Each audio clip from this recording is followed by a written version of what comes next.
Yep, we're good. All right. All right, fresh off a 2-0 trip up to Spokane, wins over Utah Tech, and yesterday Oklahoma. Last week we sat here and you had said that was great yesterday, but we don't want that to be the highlight of the season, and then you come back a week later and beat Oklahoma.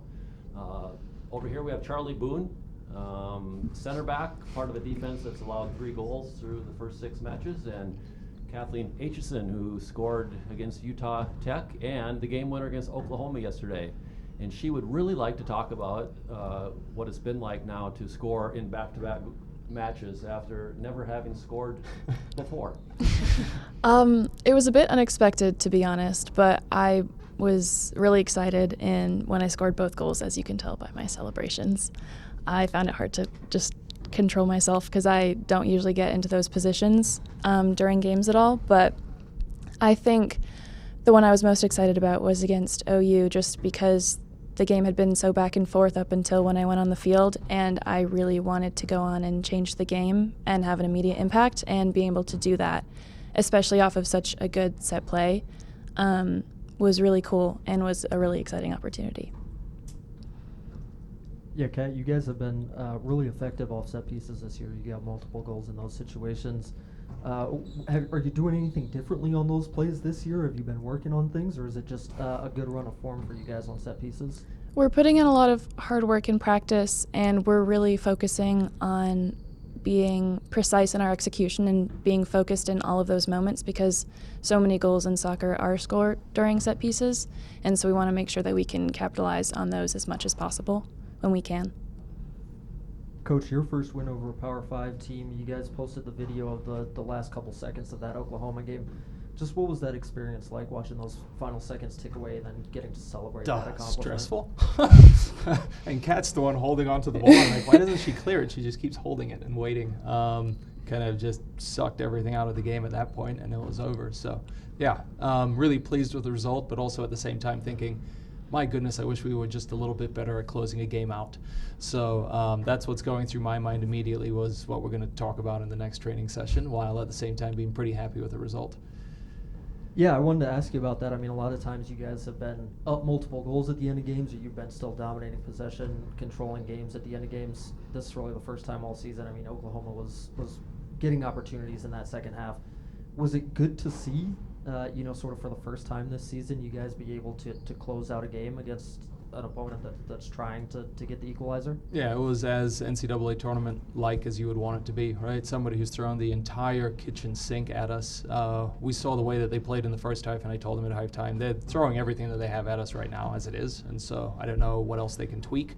Potentially throw more players forward, and they tried that. I think we did a good job keeping the ball wide, and because it's wide, now it's just crosses that we're having to deal with, and obviously picking up second balls, and we did well clearing the first one out.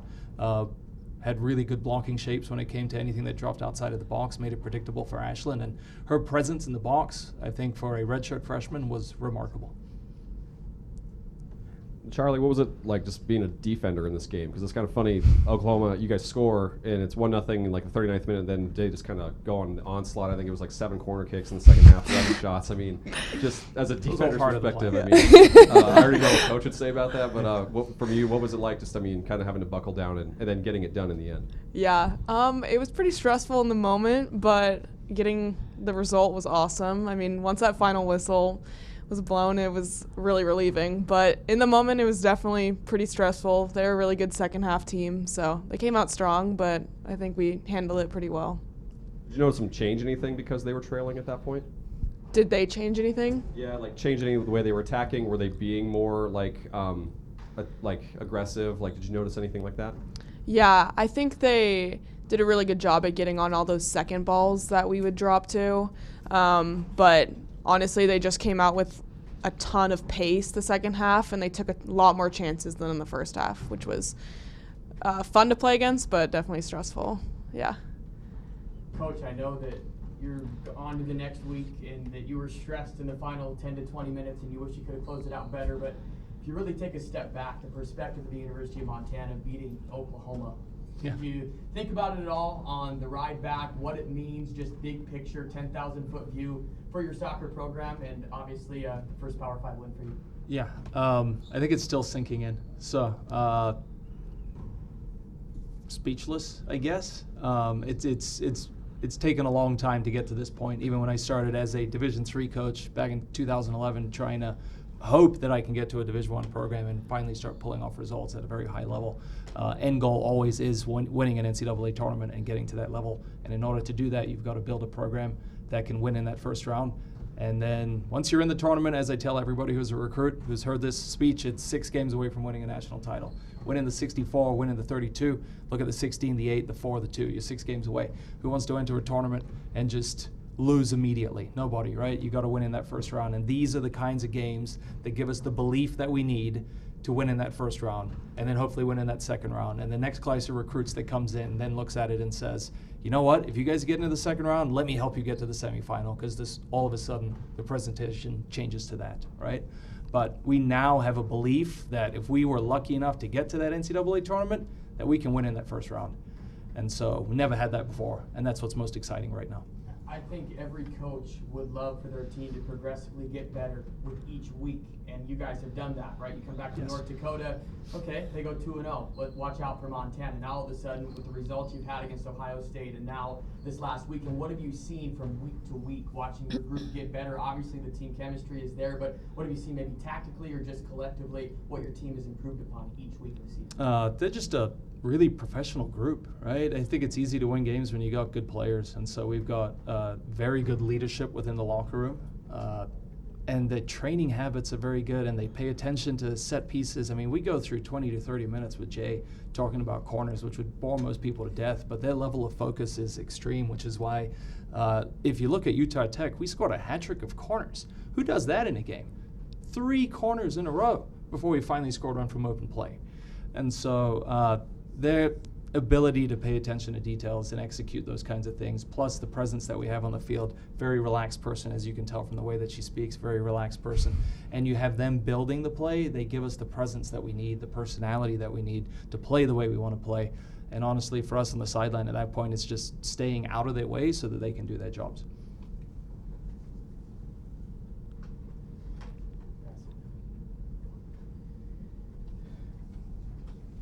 Where's the microphone? I like it. You gotta have teamwork too, you know? Yeah, I like that. That was good. Coach, now after a successful road trip, you're coming back to Missoula and your first game Thursday against Colorado State, I guess. What are you looking forward to about that game? What do you know about Colorado State that you're kind of expecting and hoping to get around as you look to face them soon? Yeah, what was nice when we played Utah Tech and Oklahoma, you got 2 teams who are scrappy and want to play second ball game. So it's going to be balls in the air, it's dropping around, it's a transitional game, and it's uncomfortable, but they live very comfortably in that setting. And so what you get out of Colorado State is a team that wants to build out of the back, play, sit in a kind of mid-lowish block and defend well out of that. So it becomes more of a chess matchup as opposed to a slugfest as to see who's going to land the first punch. So, and they're unbeaten. So you've got one unbeaten team against another unbeaten team, one that's top of the Big Sky against one that's top of the Mountain West. So, yeah, looking forward to just being at home with that team here. And then Georgia Southern have had some great results. They've only lost 1 game. They beat Miami, who tied Alabama, who lost, recently in the NCAA tournament last year, right, Char? Mm-hmm. Yep, in the final. So, I mean, you got 2 spectacular teams here this week. So if we thought it was going to get easier after Ohio State and Oklahoma, it hasn't. I think it's just even more complicated. And then questions for the players, I guess. Kathleen, I'll start with you.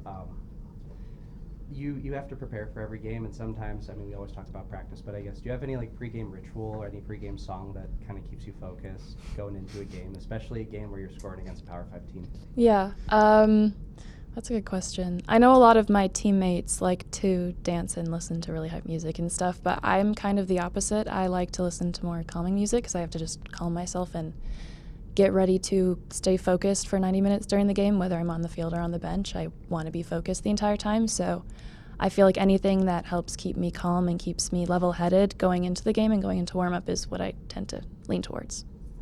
And then, Charlie, for you, of course, any pregame song or ritual that kind of keeps you locked in? I'm the opposite of Kat. I like to just get really hyped. I like the music blasting. I don't have a specific song, but honestly, any song that the team really vibes with, I'd say, is a good song to have going into a game. yeah.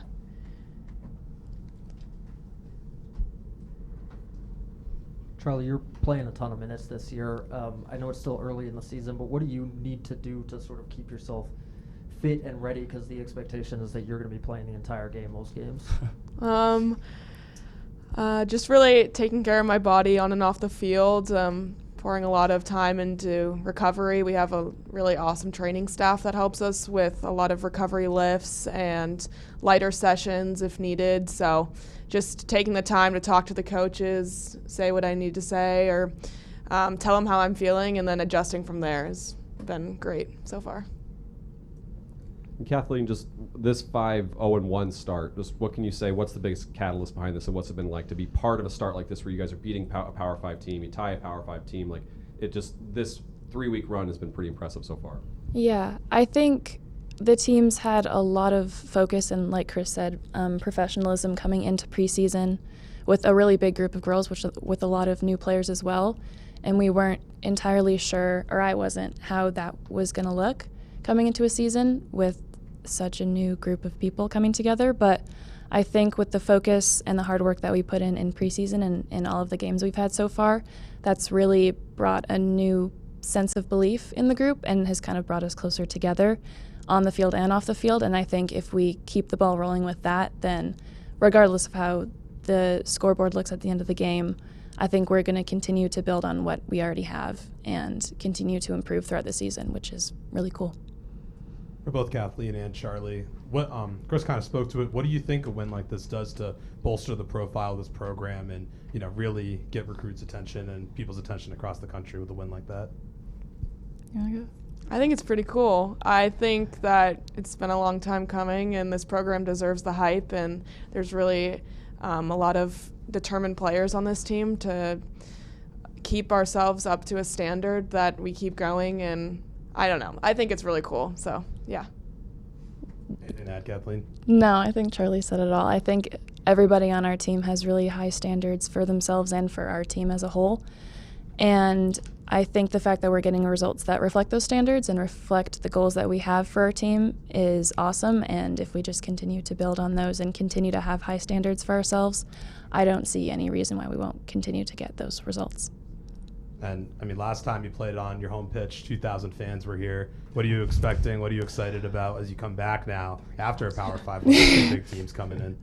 Yeah, probably 3,000 fans. No, just a great atmosphere. I mean, we have a lot of students back in town, so hopefully we'll get a good amount of fans and just have the same amount of hype as last time. Yeah, if I could add to that, the game finished, I was talking with Sky Thompson, and Sky says, you know what was weird about that? I'm like, what? She's like, there's only like 40 people here. She's like, I just miss playing at home in front of our people, right? There's just the vibe and the energy that we get in this community is so much different than anywhere else that we play. And I would much rather even go into Washington State and be in front of 2,000 people yelling at us. I think we feel more at home in that environment than, you know, it's a cloudy day at Gonzaga and there's 40 people there. Now, no offense to our parents who are there, right, and the fans that have traveled, they're the loud ones, but besides that, it's just quiet and dead. So what we're looking forward to is an environment and an atmosphere, because every time we play at home, we love it and we feel it, and we play better because of it. So. Yeah. Having that energy from the crowd is, I think, really important for our team, because we're a team that feeds off of energy and feeds off of the vibe that we get from the fans and also that we get from our teammates, and the more energy there is in general, I think, the better we tend to play and the more excited we are and the more aggressive we are. So I think it'll just be really fun to play in front of home fans again, regardless of how many there are. 3,000.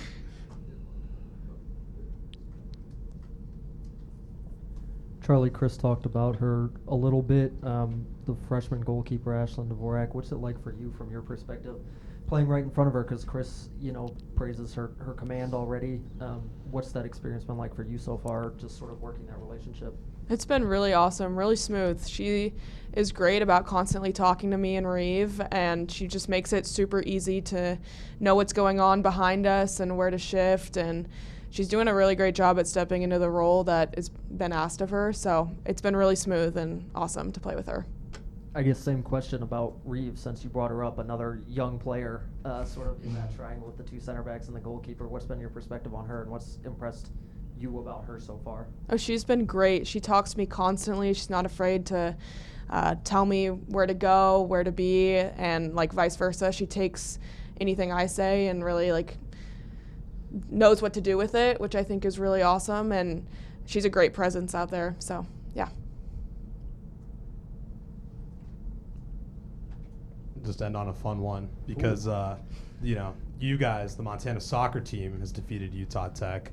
You're undefeated. The Montana football team 1-0, going to play Utah Tech. I was wondering if the three of you have any advice for the football team and how they can go to St. George and get a win on the road against the team you just beat. We'll start with Charlie. I'm sure she's got some great advice. Start fast, finish strong. Kat? Strike early and strike often.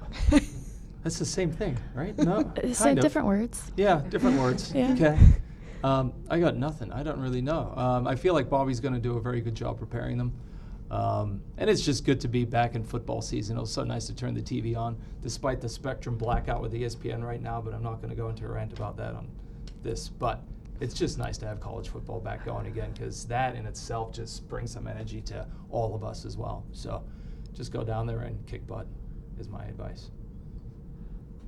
Fun fact about Kathleen, she spent 3 years at Nebraska before transferring to Montana. Twice played Oklahoma while she was there, but she had to come to Montana to finally beat Oklahoma. Boom. I did. Very exciting. Yeah. Continues to Redemption. fund the Montana-Nebraska pipeline. Yeah. Right? Who was the best singer on the way back? Karaoke. Our trainer, Haley, she Yes. did a version of Hakuna Matata that I thought was beautiful. Everyone agree with that? Yeah. Yes, She crushed it. she did. Tear Yeah, jerking. the freshmen, they tried though. Work Yeah. to do. Work to do. They're young. Yep, they're young. All right, thanks guys. so much.